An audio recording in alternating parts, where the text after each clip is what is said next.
SIR এর শুনানি চলাকালীন সুপ্রিম কোর্ট কিন্তু বারবার একদিকে ডিজি একদিকে মুখ্য সচিব তাদেরকে বারবার ধমক দিয়েছে সুপ্রিম কোর্ট। এমনকি একথাও কিন্তু সুপ্রিম কোর্ট বলেছে যে এমন বেশ কিছু ঘটনা এই এসআইআরকে কেন্দ্র করে পশ্চিমবঙ্গে ঘটেছে যেগুলো কিন্তু এই জায়গাগুলোকে উস্কে দেয় এবং এর জন্য ডিজির কাছ থেকে কিন্তু উত্তরও চাওয়া হয়েছিল।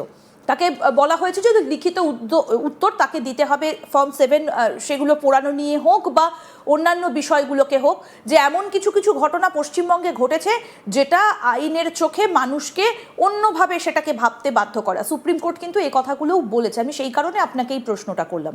এবার যে বিষয়টা একটু আপনার কাছ থেকে জানতে চাইবো সেটা হচ্ছে এই যে মুখ্যমন্ত্রীকে কি ক্ষমতা ছাড়া করতে পারে, আমরা যে বিষয়টা নিয়ে আলোচনা করছিলাম সেলিমদা, যদি সেক্ষেত্রে কোনো মুখ্যমন্ত্রী সরে যান কোনো একটা রাজ্যের, তাহলে কি সেই দলেরই সেই রাজ্যে প্রশাসনের ক্ষমতায় থাকা সেই দলেরই অন্য কোনো একজন ব্যক্তি মুখ্যমন্ত্রীর চেয়ারে বসতে পারেন?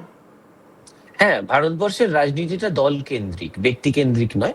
তো সভাপতি রাজনৈতিক দল জিতে সরকারে আসে, রাজ্য হলে রাজ্য, দেশ হলে দেশ। সভাপতি যখন কোনো ব্যক্তি, ধরুন সে মুখ্যমন্ত্রী বা স্পোর্টস মিনিস্টার বা ল মিনিস্টার হোয়াটএভার, সেই ব্যক্তিকে সরিয়ে দেওয়া হয়, তখন অবভিয়াসলি সেই দল তো রাজনৈতিক পাওয়ারে রয়েছে, সেই দল অন্য কাউকে নিয়ে আসবে। এর মধ্যে কোনো এরকম ভাবার কোনো কারণ নেই যে মুখ্যমন্ত্রী যদি কোনো কারণে সরে যায় বা মুখ্যমন্ত্রীকে সরিয়ে দেওয়া হয়।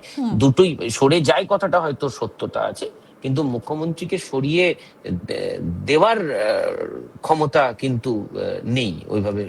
মানে সুপ্রিম কোর্ট সেভাবে সরিয়ে দিতে পারে না আইনগত দিক থেকে। মুখ্যমন্ত্রীকে কি করে সরাবে? কোনোভাবেই সরানো যায় না। মানে ওই যে আপনাকে বললাম না, 142 এমন পাওয়ার দিচ্ছে যা খুশি তাই করা যায়, কিন্তু তার মানে এই নয় যে মুখ্যমন্ত্রীকে বললো তুমি চেয়ার থেকে সরে যাও, না, এটা করা যায় না।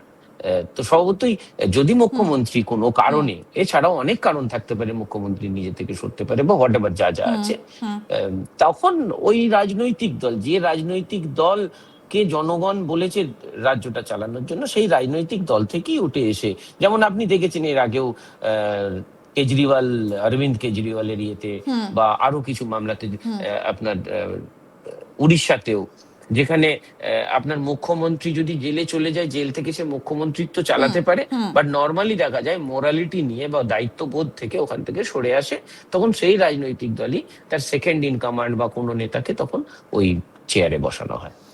একদম। এবং এই এসআইআর কে কেন্দ্র করে পশ্চিমবঙ্গে আমরা শুরু থেকে শেষ পর্যন্ত যা যা ঘটনাগুলো দেখেছি, কেসটা তো শেষ পর্যন্ত সুপ্রিম কোর্টে চলে গেছে এবং সুপ্রিম কোর্ট সর্বোচ্চ ক্ষমতা নির্বাচন কমিশনকে দিয়েছে এবং বলেছে নির্বাচন কমিশন যা করার করবে।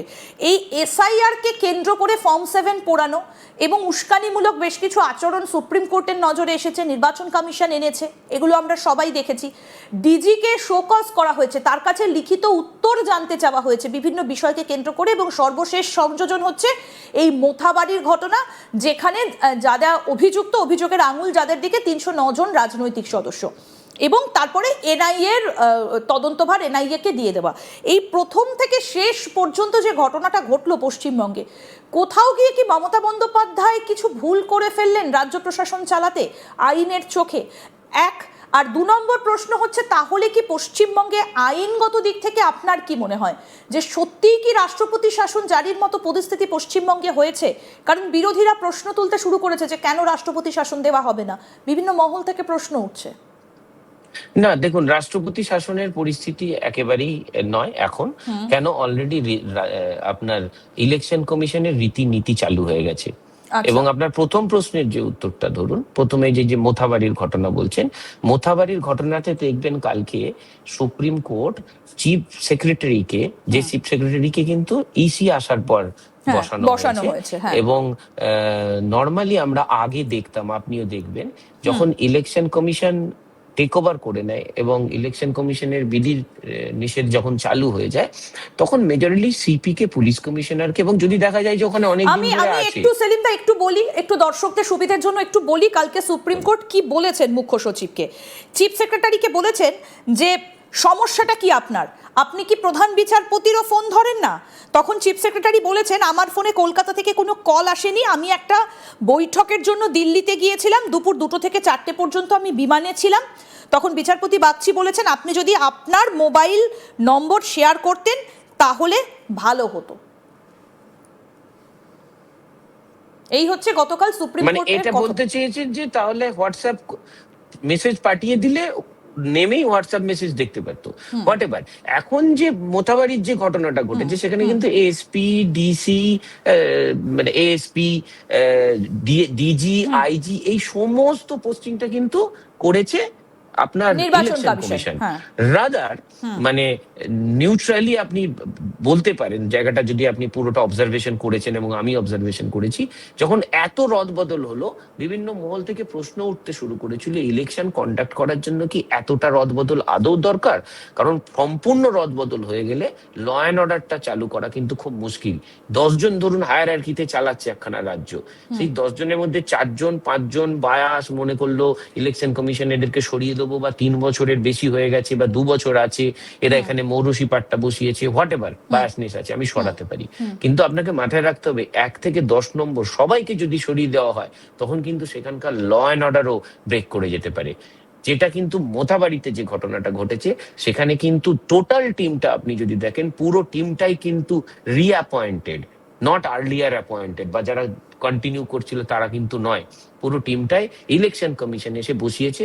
আর একটা মাথায় রাখবেন, ইলেকশন কমিশন কিন্তু প্রশাসনিক দক্ষতা নেই, ইলেকশন কমিশনের দক্ষতা কিন্তু শুধু ইলেকশন কন্ডাক্ট করা। প্রশাসনিক দক্ষতাটা প্রশাসনিক যখন যে দল চালায় বা যে রাজ্যে বিজেপি হোক, তৃণমূল হোক, কংগ্রেস হোক, সিপিএম হোক, তারা দেখে বুঝে অফিসার রিক্রুট করে কি এই জেলার কি রীতিনীতি, কি কালচার, সেগুলোতে এখানে কে এসপি হবে, কে ডিএম হবে, এই সমস্ত কিছু। আপনি যদি SP, DM, ASP, IG, DG সমস্ত পাল্টে দেন, এবং যেটা কিন্তু ইলেকশন কমিশন বাদ পাল্টে দিয়েছিল, সেই প্রশ্নটা গতকাল কিন্তু সুপ্রিম কোর্ট করেছে। এবং বোধহয় ইলেকশন কমিশনের লয়ারকেও বলেছে যে আপনি চিফ সেক্রেটারিকে বাঁচানোর চেষ্টা করবেন না, ওনার হয়ে দাঁড়াবেন না। চিফ সেক্রেটারি যেটা করেছে, কারণ এই চিফ সেক্রেটারি, ওনাকে তো ব্রিফই করা হয়নি যে চিফ সেক্রেটারি হয়ে ওনার কি কি দায়িত্ববোধ থাকবে, ওনাকে জাস্ট চিফ সেক্রেটারি পদে বসিয়ে দেওয়া হলো। যখন রাজ্য সরকার, যে কোনো রাজ্য সরকার হোক বা ইন্ডিয়ার ধরুন প্রিন্সিপাল সেক্রেটারি, তাকে কিন্তু একটা ব্রিফ করা হয় যে তোমার কি কি কাজ বা তাকে দেখতে হয়। এখানে যে চিফ সেক্রেটারিকে নিয়ে আসা হলো, চিফ সেক্রেটারি প্রশাসনিকটা চালাতে গেলে কিভাবে চালাতে হয়, একটা নাম্বার 24 ঘন্টা যে দিয়ে রাখার দরকার, যে কোনো এমার্জেন্সিতে আমার কাছে রিচ করতে পারে, দেখুন সামলাচ্ছে চিফ সেক্রেটারির পোস্ট, তো সেটা হয়তো ওনাকে ব্রিফ করেনি, উনি জানেন না। এই যে উত্তরটা দিয়েছেন যে না আমি প্লেনে ছিলাম, তাহলে প্লেনে নেমেই কিন্তু ওনার ফার্স্ট দেখার কথা এটা।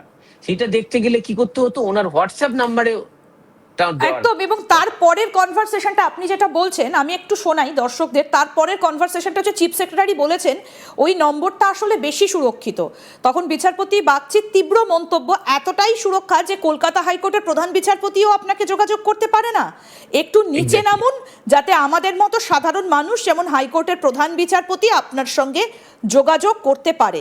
এবং তখন প্রধান বিচারপতির ধমক, এটা আপনার এবং আপনার প্রশাসনের সম্পূর্ণ ব্যর্থতা, আপনাদের নিষ্ক্রিয়তার কারণে নির্বাচন কমিশন কার্যত অকার্যকর হয়ে পড়েছে। খুব স্পষ্ট করে এটা সুপ্রিম কোর্ট জানিয়ে দিয়েছে।